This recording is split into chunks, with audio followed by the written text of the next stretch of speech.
Hello, Fabio. Thank you so much for doing this. It's a pleasure to talk to you. Let me start asking you where you were born, where you live right now, and maybe what connect these two places. Thank you so much, Mauro. It's a great pleasure to see you, to talk to your audience. I was born here in Rio, and I still live in Rio, but I've been changing places for many years now. I lived in Brasilia, and then I lived in the countryside of Minas Gerais, in a nice little town called Corinto. Then I moved to Scotland. I came back to Rio. From Rio, I went to the US for a year, and then to Germany, then back to Rio again. And finally, I hope I'm settled in this beautiful city.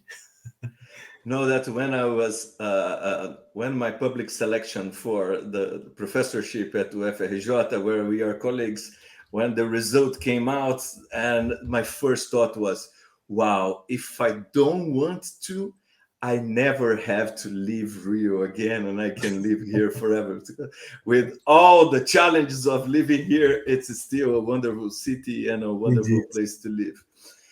Fabio, with all this international experience that you have, um, and having lived and passed by a lot of places, do you think the world? What is your take on the world today? Is it a good world? Is it getting better, or is it getting worse? Yeah, that's a great question. I normally ask this question to my students in the first class of environmental policy that I teach them. Uh, Everybody thinks it's getting worse, but I ask them to go find on the web some indicators, whichever indicator they pick, and when they look at that and compare 25 years ago or 30 years ago with nowadays, everything improved.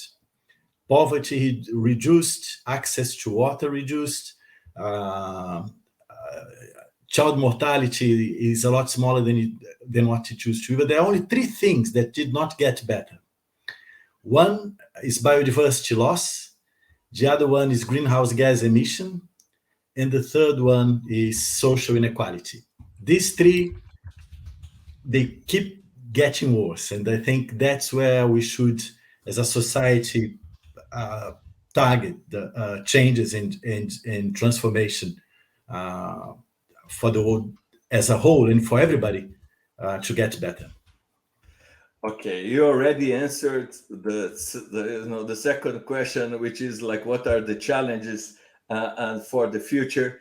And I invited you specifically to discuss, maybe into a bit more detail than I used to in these episodes, these challenges. Okay, because whenever I talk to people, many of them mention climate as like not only one of the biggest challenges for the future, but they all bring this urgency and this fear.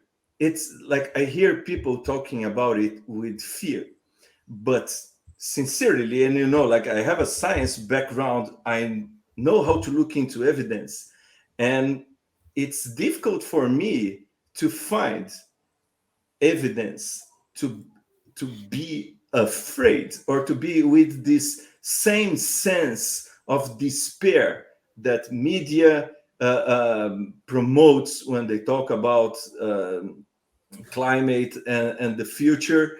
And I start to wonder, okay, what is the problem? Like, maybe people are not really even reading the IPCC reports, right? Or they are cherry picking those the worst case scenarios, and because most people don't, because of asymmetry of information, most people, they cannot judge for themselves what are in these models, how they are estimated, how they can translate into forecasts for the future, and what are how these scenarios are built, what are the probabilities involved.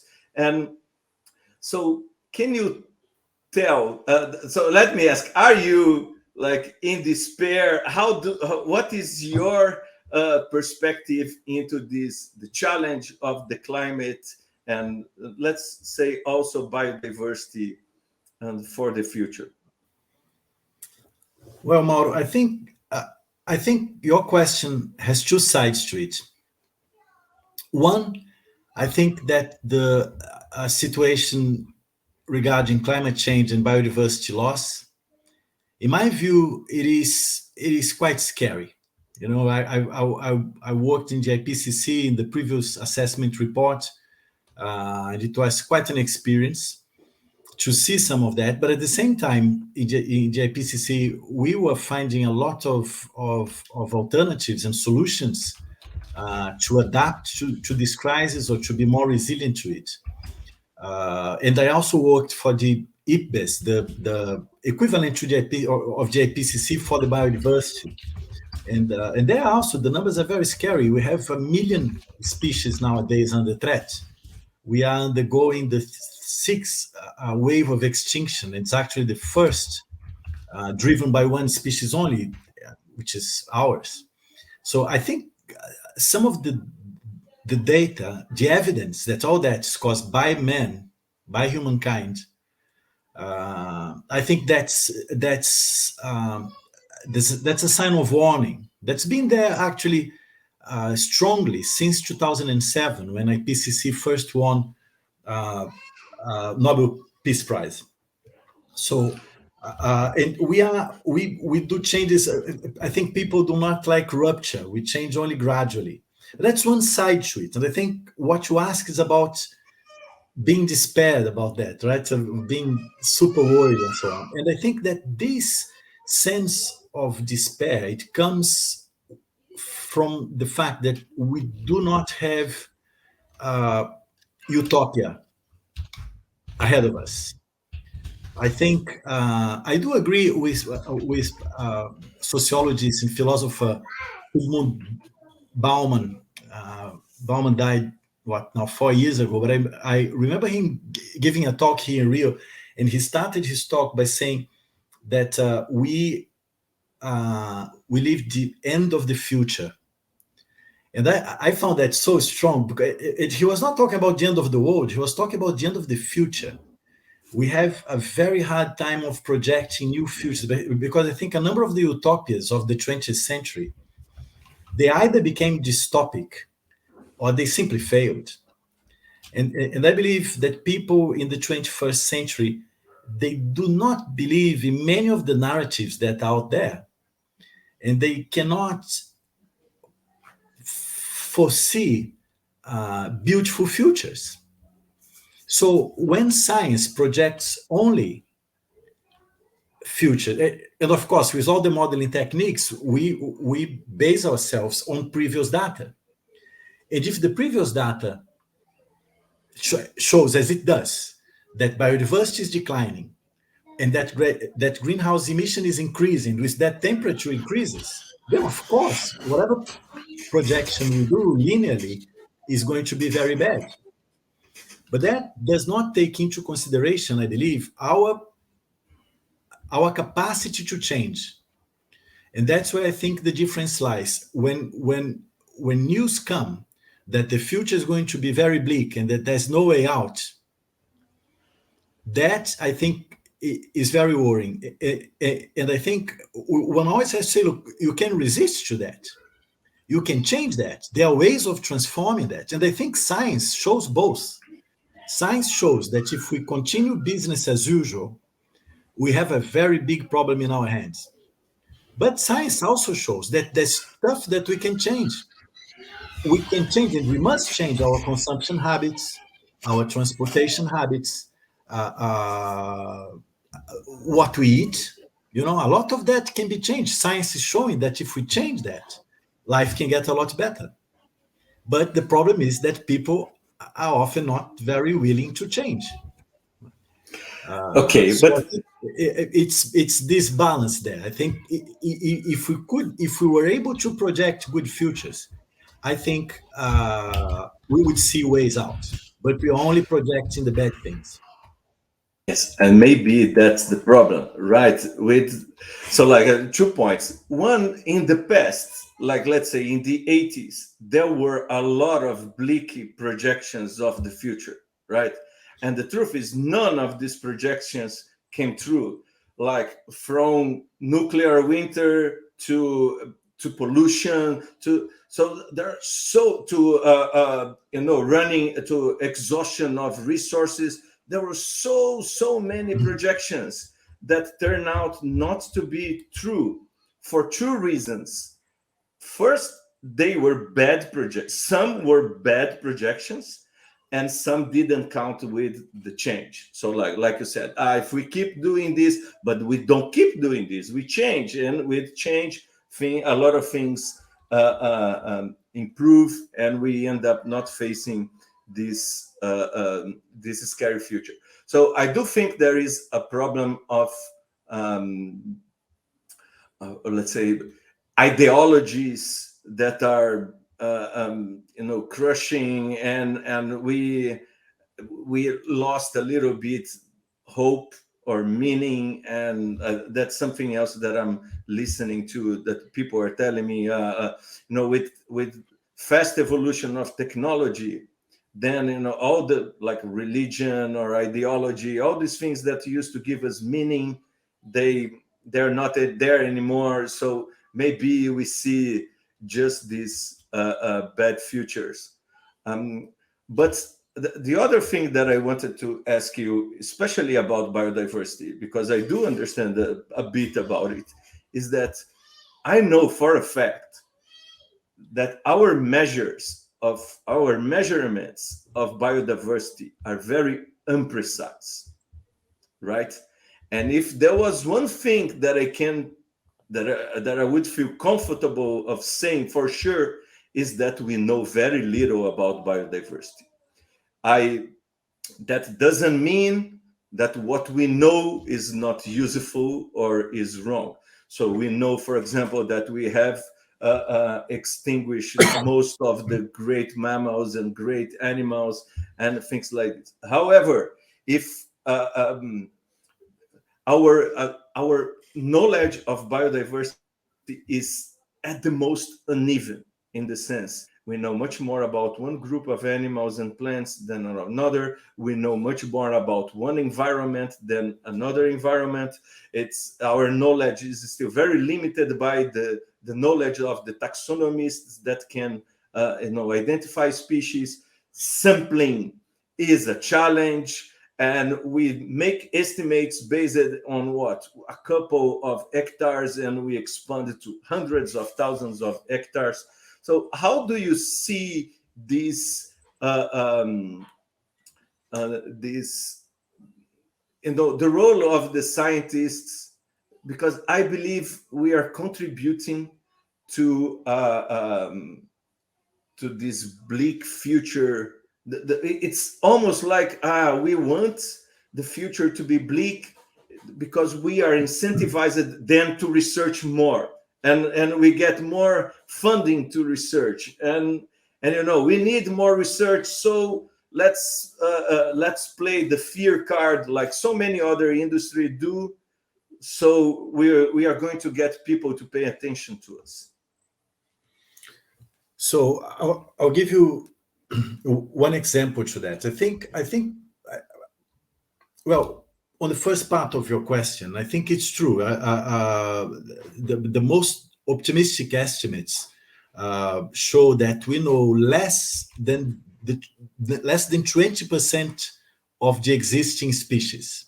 So we know very little in terms of what is out there in terms of biodiversity. But it is well known. Just came out in the last IPCC report that of this amount of species that we know, 1 million are under threat. And for that, there are methods to estimate threat, and some of that is evidenced in the IUCN list of threatened species, and based on a number of modeling exercises of landscape and deforestation and so on, they can estimate that such and such amount of more species are under threat. So I'm quite confident on those.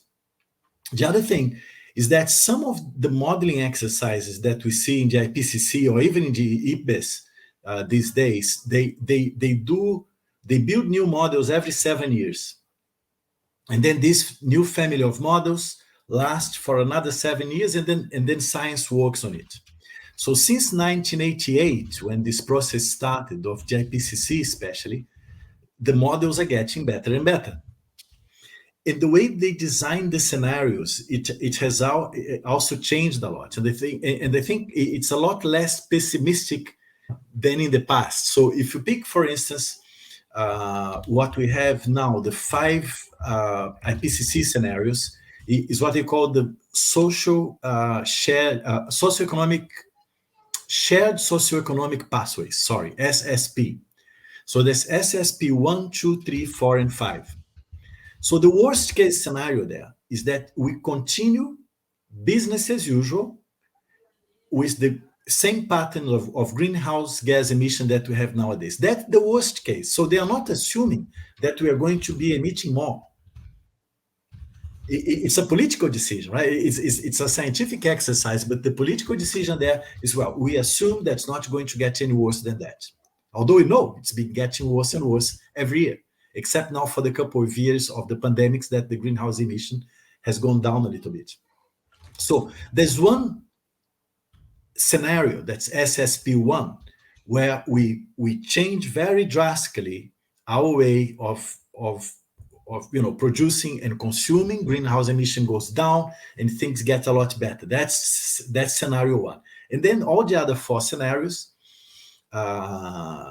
things continue. We keep having emission less than we do now, but not so drastic, so it's not so good, and so on. So I think even the modeling exercise are not as pessimistic as they used to be, Mauro. But for me, that's not the main problem. The main problem is that I don't see, and I talk about that with my friends who do modeling. I'm not one of them, but I keep asking them similar question that you're asking me. Why don't you include in your models the possibility of doing drastic rupture with capitalism, with the way that we consume, with what we produce, with how we transport ourselves, on what we eat? Why don't you include that as a real possibility? Right? And why don't we project? And I think one way of modeling futures is to think of a future and then walk back from this future to the present and see what you have to do when. That's a political design of future, but we don't do that. We just get previous data, long temporal series, and we project that forward. Of course, it's going to be very bad. So what do we want to show? How bad it's going to get if we carry on doing as it is? I think that's pretty clear. It's been out there in science for at least 20 years now. IPCC is out there since 1988.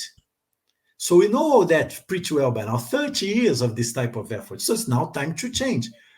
What can we change, or what must we change to have a future where we have life supporting systems in shape, we are not threatened by the extremes that climatic change causes, and we have no inequality or no social inequality, in the sense that we don't have any more poverty, and the differences between top class or top countries in terms of development and poor countries are not so big as they are nowadays. What do we need to do to get there? Why don't we model that rather than modeling bleak scenarios for the future?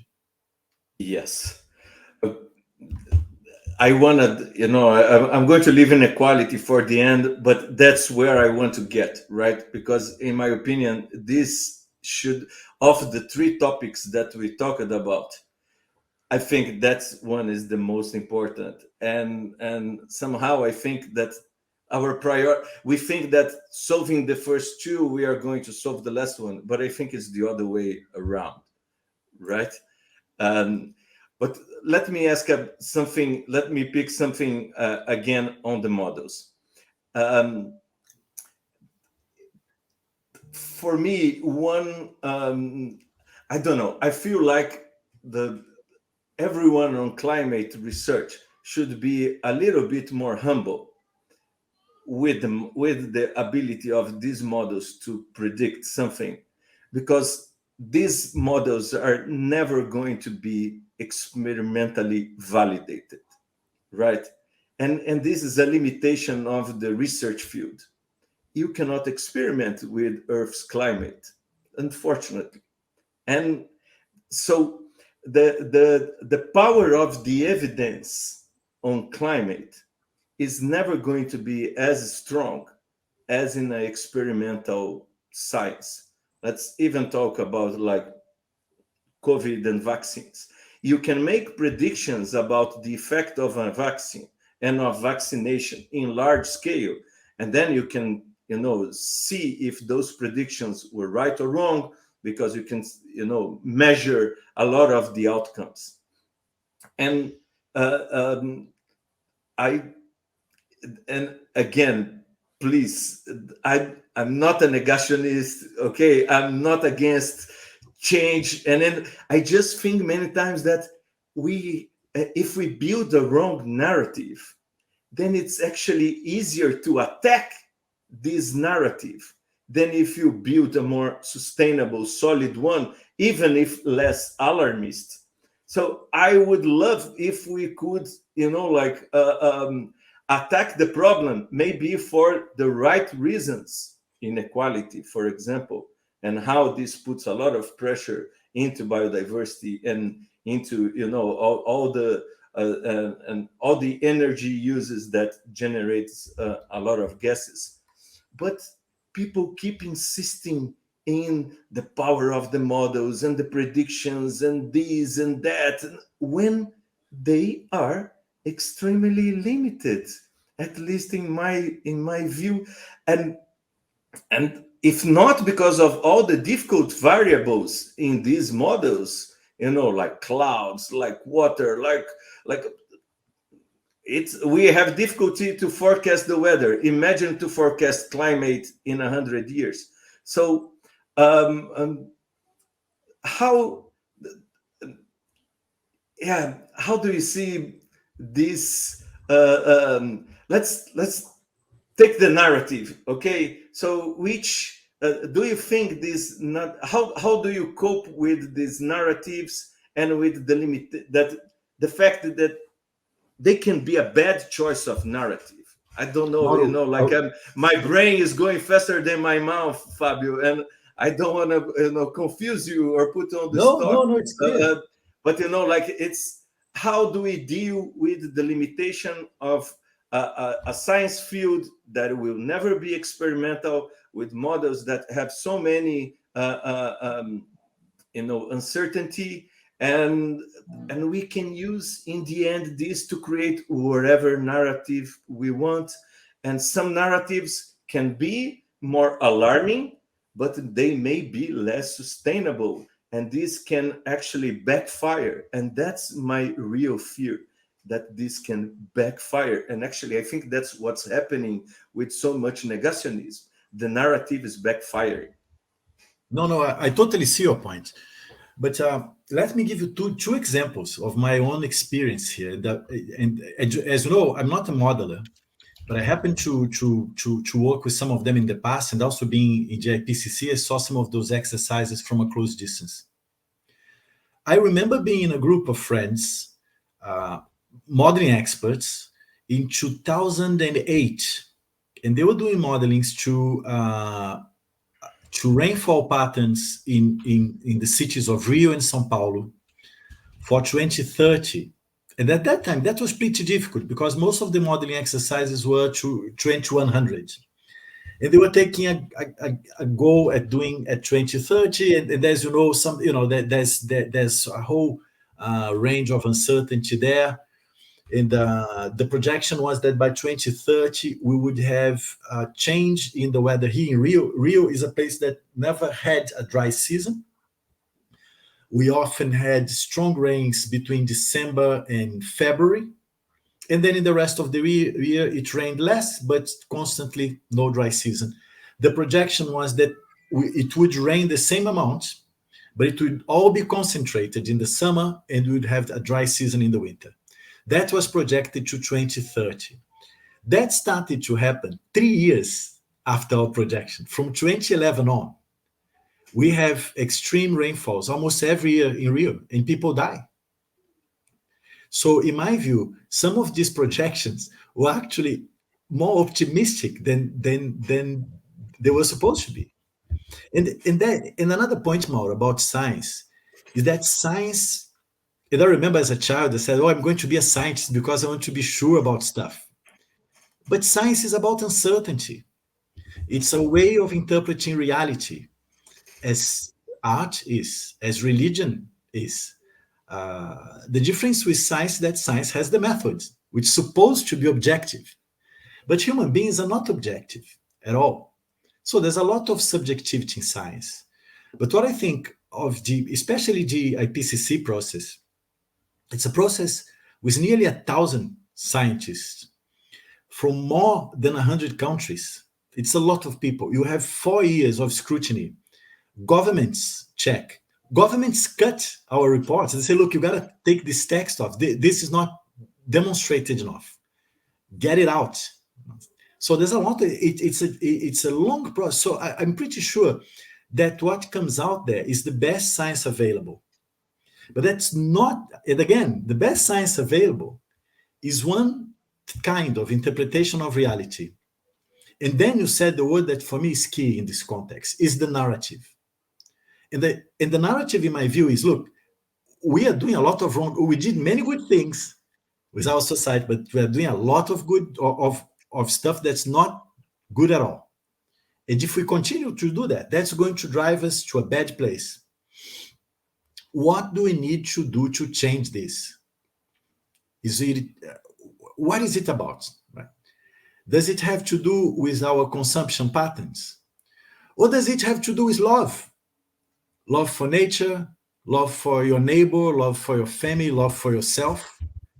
What is it? What is at play now? The thing is that in our modern society, human beings believe that they have control over everything. And I think that what climate change shows us now is that we do not have. Plato said that in ancient Greece. The definition of nature of Plato was that nature is everything we cannot control. And we figured that we can control. And we made a big mistake for the past 300 years. So now that we realize that we cannot control, how can we change our life to reverse that?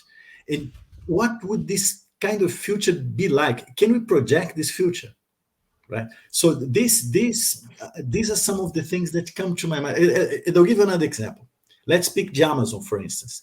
I was working there in the 90s. I was living for 2 months in an island in the Amazon River. And it was a beautiful thing. It was a place, it was close to the estuary of the Amazon River. So the island got flooded twice a day. With the tidal movements, the river cannot overflow into the sea. It goes up. But the indigenous guys, they knew how to live with that. That was the rhythm of their life forever and ever. In those days, every 20 years, you would have one extreme event in the Amazon, either one big drought or one big flooding. For the past 20 years, every year, we have either one big drought or one big flooding. So this is out of balance with long-term history of this place, right? So that's taken as an evidence. These changes in the rhythm of extreme events is taken as an evidence of climatic change. So as you said, we cannot make experimentation, and I fully agree with you. But on the other hand, evidence like that is a strong evidence in support of changes that are already happening. But again, although this is happening, the big question is not, well, when are we going to all die? Right? Our species, human being. The question is, what can we do to get out of that? And if we get out of that, how could life look like? How beautiful could it be? So, and I do agree with some authors who say that the utopia is dead. People do not believe in any narrative about a good future anymore. And I think science has a big role to play in that. We have to be more creative with our modeling exercises so as to think of beautiful futures. And I think that a lot of that, and you talk about being humble, right? And I think it's not a problem with the modelers only, or with the climate scientists. I think it's with science as a whole. Science is very much part of the problem, as technology is. So we cannot expect for us scientists to be the only ones to bring about solutions to the planet. Solutions are built up collectively. So we got to talk to religious people. We got to talk to the artists. We got to talk especially to the indigenous people all over the world who did not disconnect from nature as we did. So this conversation table is that I think has to be put in place for us to think more creatively in terms about how positive future can be in this planet. And I don't think that's a role for say. And you mentioned hope earlier in our conversation. Science not so much about hope, unfortunately, but why not? It could be a little bit about that too, isn't it? Yes, but look, I'm not questioning IPCC, okay, Oh and yeah, in terms of the science that is produced, and however, I do think that the readings of the IPCC reports can be very manipulated, okay, and I actually when I see the IPCC reports, the future is not so bleak in my opinion, because in all these reports, inequality has reduced, right? And as we may not be sure of the effects of the increase in the temperature because of the limitations in the models, but the benefits of reducing inequality, we can be much more sure about this. So I don't question the science in the reports, yeah, yeah, uh, even though I believe that the readings of these reports are to they are the different interests are in the different readings of the report. You talked about the uncertainty, like how scientists are yeah, they should be more humble, and I agree with you.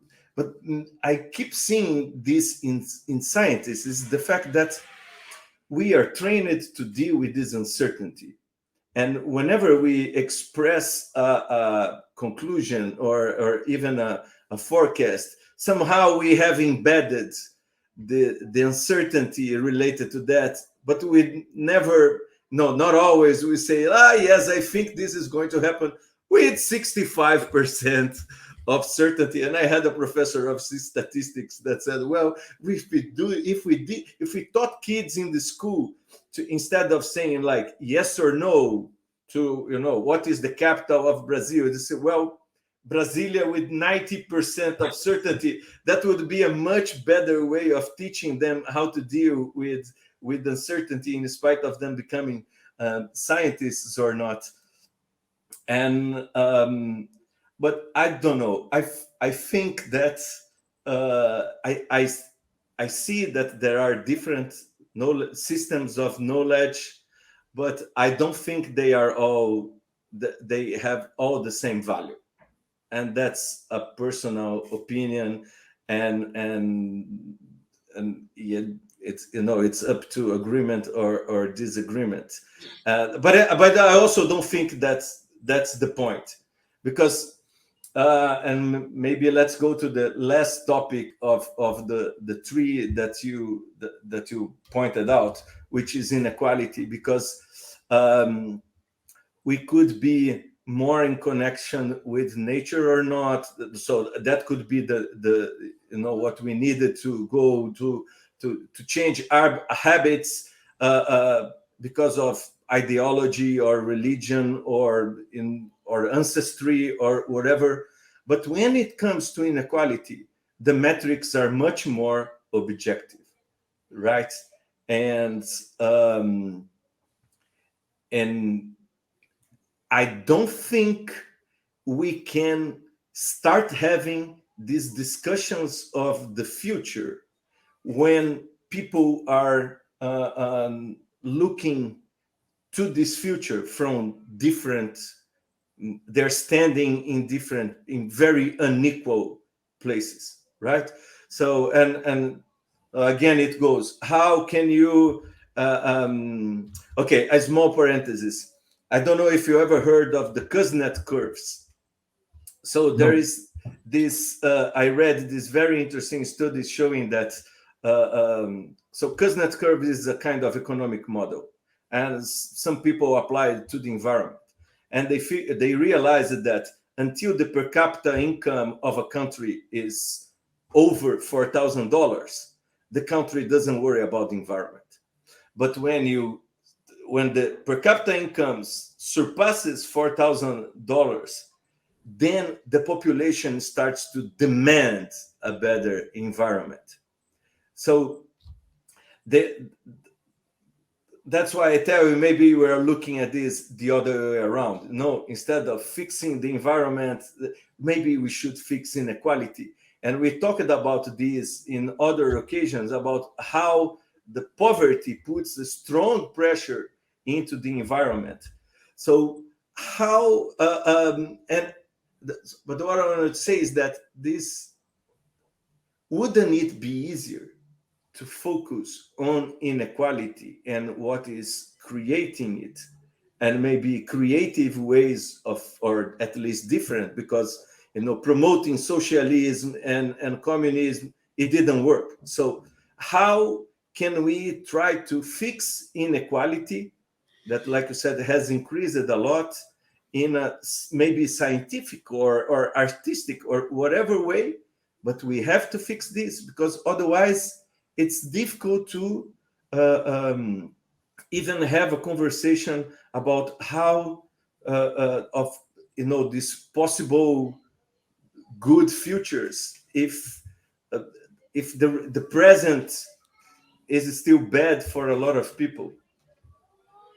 Well, yes. Well, I think that's a very difficult question. But my impression, Mauro, is that there's no silver bullet.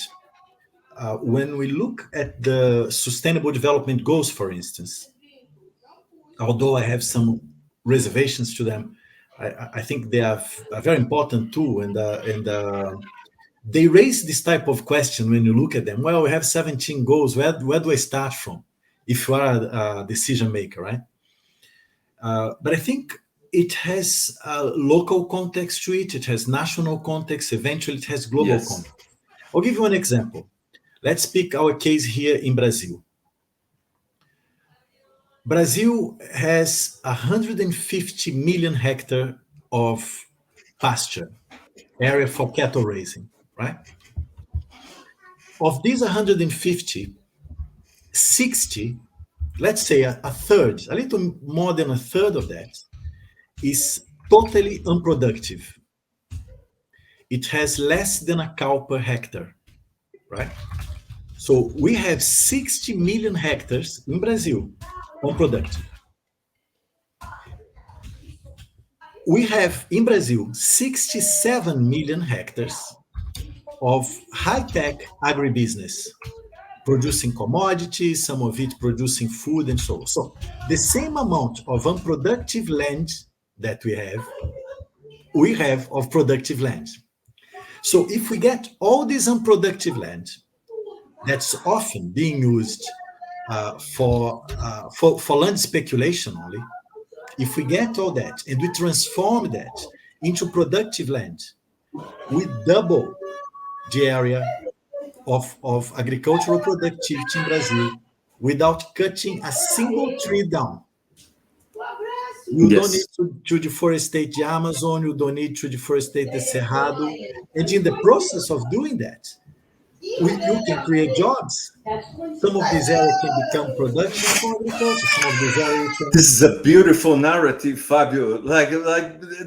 This is the beautiful future that like we're. So, Why this is? I mean, how difficult is that? Well, it is difficult because this land that's unproductive belong to people.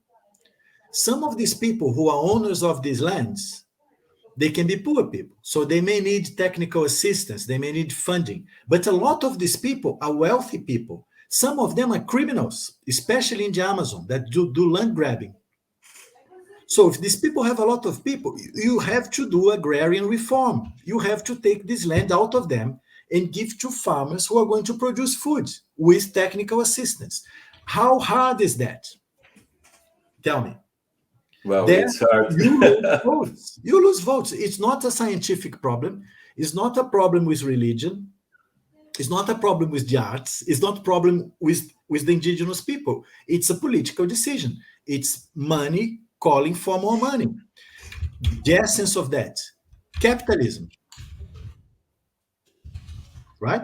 So we can, with this one action, we can have an impact on reducing poverty, on reducing inequality, on recovering biodiversity, and on fighting climate change, and ensuring food security. 5, reducing poverty. 6, and protecting water as you do that. 7 of the 17 sustainable development goals can be attacked with one action: agrarian reform in Brazil. Okay. Good, Paul. Do I have a good plan? It's a very good plan. If you candidate, I'm going to vote for you. Please vote for me. Okay, let me take something that you said. We are like going over the time, but this is important. You talked capitalism, and I have whenever I listen capitalism too, I try to break down what they want to mean. Okay, because there's so much negative charge with the word, and I try to I want to try to understand what people are really meaning. And if you go back, and I went back to read Adam Smith, okay, because of that, because I could not see the. I heard in the past like capitalism is exploitation. So, well, not that.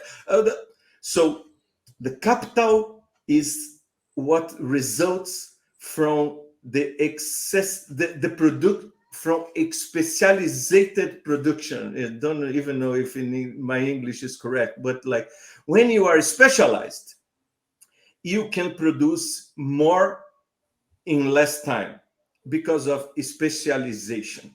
Okay, and this excess of production from the same amount of time generates capital that you can use to exchange. So this is the essence of capitalism. Okay, and I don't see nothing wrong with it. However, I think what we have in the world today is crony capitalism or crony democracy, in which people, elites, get benefits and get that prevent them from suffering the losses of bad bets, right? So when you are given a license to exploit whatever it is, then you break down the system of incentives. And the way I think we can solve this, I'm not sure if with agro reformation or not, but definitely we need to change incentives that are, and in the many incentives are bad. So you get rewarded from land grabbing, for example, right? So we have to change these bad incentives, and you have to prevent people from being bailed out of, like economical crisis, or just because they are friends of the president, or because they, elect the president or anything. So like a new system of incentives, a system that cannot be, in the end, we are talking about fighting corruption. Maybe that's can even summarize this. So a way of achieving a better system of incentives and even recover, let's say, some fundamentals of capitalism would be to prevent chronic capitalism, who, like for the for my friends everything, for the enemies the law, because that's what happens. Yeah, I do agree with you. I think that uh, the what I take is when I talk about capitalism, what I'm talking about is the outcome. We live in a system where 10% of the people in the world concentrate 60% of the capital that's available. So that's a very unfair system, right? If it delivers that in the end. If that has to do with corruption, if that has to do with the nation state concept, if that has to do with poor management, or if that has to do only with greediness of some or of the corporate sector or whatever, that's to be seen. But this type of outcome is not sustainable, to say the I least. agree with you. Yeah, Sooner but or I later, don't it know if the collapses. name is capitalism, but I totally agree with you that whatever it is, the Yeah, outcome is bad. yeah, It's yeah, not sustainable. yeah. Okay. Fabio, we have to end this. We could go on here for a long Wonderful. time. Before I let you go, let me ask you the three questions that I Oh, ask please. everyone. So, which book you are reading right now? Oh, I'm reading a beautiful book. I'm reading Transcendental Style in Film. It's a very beautiful book by Paul Schrader. He was at the time a film critic. Then he became a filmmaker. And they just launched a new edition with some of the new. Well, this first book was about Yasuhiro Ozu, Japanese director, Robert Bresson, French, and about Karl Dreyer, Danish director. And now he talks about the new age of the slow cinema. And I like cinema so much. I think it's the one of it connects so much with our ecological studies. I think the way some of these No, directors like do that, it's when my I parallel hobby. when I put the podcast, I'm going to, like take a small part of this video so people can see how your face changes when you talk about this book. Like your enthusiasm is contagious. It's not a Yeah. topic that I would pay attention, but now I'm even curious because like you are radiated talking about it. That's very Uh, interesting. That's I the just beauty got of this book. this question, It's like a difficult piece, and I got it as a present from my brother just yesterday. So I'm super happy. I can see that. The second question is, do you take long or short lunch breaks? Oh, unfortunately short. They should be a lot longer. Sometimes I even forget to have lunch. My discipline is very poor. But I'm going to improve. I gotta become adapt to the slow food logic. As I am to slow Yes. cinema, I want slow food now.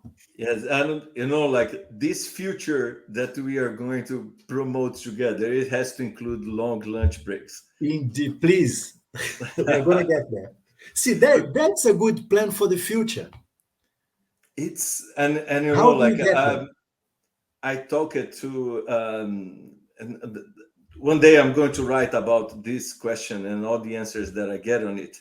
Oh, But wonderful. something that comes to my mind is the concept of the seminar no symposium by the All right. Greek, which was meetings with food and wine where you could talk about culture, politics, and all the problems. And they put specifically wine because if you were not able to hold your arguments under the influence of alcohol, then you were a terrible you're not up to the task of leading or anything. So like these moments of eating and drinking and sharing, they are much more productive than we actually consider. So it's They something are we very have to important change. to us. The last question is Bitcoin. Are you a believer or a non-believer? Mm, neither. I just don't understand anything about it. I'll try to understand a little bit first before I can give you a good answer to that. Okay, so in our future, we let's do a long lunch so I can talk to you about Bitcoin a little bit.